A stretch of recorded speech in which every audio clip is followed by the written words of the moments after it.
Hello పిల్లలు! ఈరోజు మన కథ దురాశగల నక్క మరియు తెలివైన కుందేలు. దట్టమైన అడవిలో ఒక నది ఒడ్డున రాము అనే తెలివైన కుందేలు ఉండేది. అది ఎప్పుడూ తన ఇంటి చుట్టూ ఉన్న క్యారెట్ తోటను కాపాడుకునేది. అదే అడవిలో భైరవ అనే ఒక బలమైన దురాశగల నక్క నివసించేది. భైరవ ఎప్పుడూ తన బలంతో ఇతర చిన్న జంతువులను భయపెట్టేది. రాము కుందేలుకు గోలి అనే తాబేలు మంచి స్నేహితుడు. గోలి నెమ్మదిగా కదిలినా చాలా తెలివైనది మరియు చుట్టూ ఏం జరుగుతుందో నిశితంగా గమనించేది.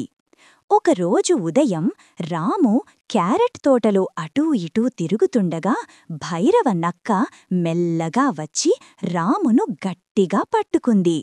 హహహా! రామూ, ఈరోజు నీ అదృష్టం చెడింది.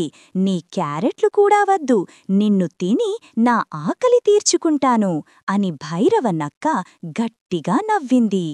రాము భయపడలేదు. దాని మెదడులో వెంటనే ఒక ఆలోచన మెరిసింది.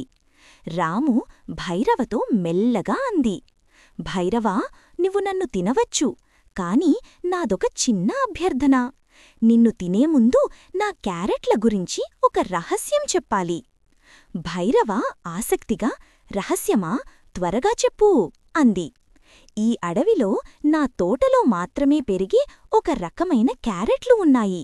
వాటిని తింటే ఆకాశంలో ఎగిరే బలం వస్తుందట. కాని ఒక షరతు, వాటిని నదిలోని పవిత్రమైన నీటిలో కడిగి తినాలి, లేదంటే అవి బురదలా మారతాయి అని రాము చాలా నమ్మకంగా చెప్పింది. భైరవ నక్క దురాశతో కళ్ళు మెరిసింది. కుందేలును ఎప్పుడైనా తినవచ్చు, కాని ఆకాశంలో ఎగిరే అవకాశం మళ్ళీ రాదు అని అనుకుంది. సరే, ముందు నాకు ఆ ఎగిరే క్యారెట్లను చూపించు అని భైరవ అంది. రాము తెలివిగా కొన్ని సాధారణ క్యారెట్ వేర్లను తవ్వి భైరవకు ఇచ్చింది. వీటిని కడగడానికి నది ఒడ్డుకు వెళుదాం. నది ఒడ్డు చాలా జారుగా ఉంటుంది. ఆ పవిత్ర నీటి కోసం నువ్వు సరిగ్గా అంచున నిలబడాలి అని సూచించింది. నది ఒడ్డున గోలి తాబేలు అంతా గమనిస్తోంది. అది రాము చెప్పిన ప్రణాళికను అర్థం చేసుకుంది. భైరవ తన దురాశతో క్యారెట్లను కడగడానికి నది అంచున ప్రమాదకరంగా నిలబడింది. దాని కళ్ళు ఆకాశంలో ఎగరాలనే ఆలోచనతో మెరుస్తున్నాయి. ఇంకా కొంచెం దగ్గరగా నిలబడు భైరవ, అప్పుడే పవిత్రమైన నీరు క్యారెట్లకు తగులుతుంది అని రాము సూచించింది. భైరవ ఆశతో ముందుకు వంగింది.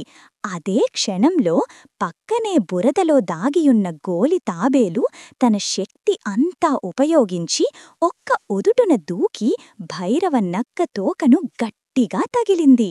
జారుగా ఉన్న అంచున నిలబడిన భైరవ బ్యాలెన్స్ కోల్పోయి ఎగిరే క్యారెట్లు మరియు తన అహంకారం రెండిటినీ వదిలి గింగిరాలు తిరుగుతూ నదిలోని వేగవంతమైన ప్రవాహంలో పడిపోయింది. నక్క ప్రవాహంలో కొట్టుకుపోతూ తప్పు తెలుసుకుని నిరాశగా అరిచింది. రాము, గోలి ఒకరినొకరు చూసుకుని నవ్వుకున్నారు. వారిద్దరూ సురక్షితంగా నవ్వి, బలంతో కాదు, తెలివి మరియు సహకారంతోనే గెలవగలం అని అనుకున్నారు.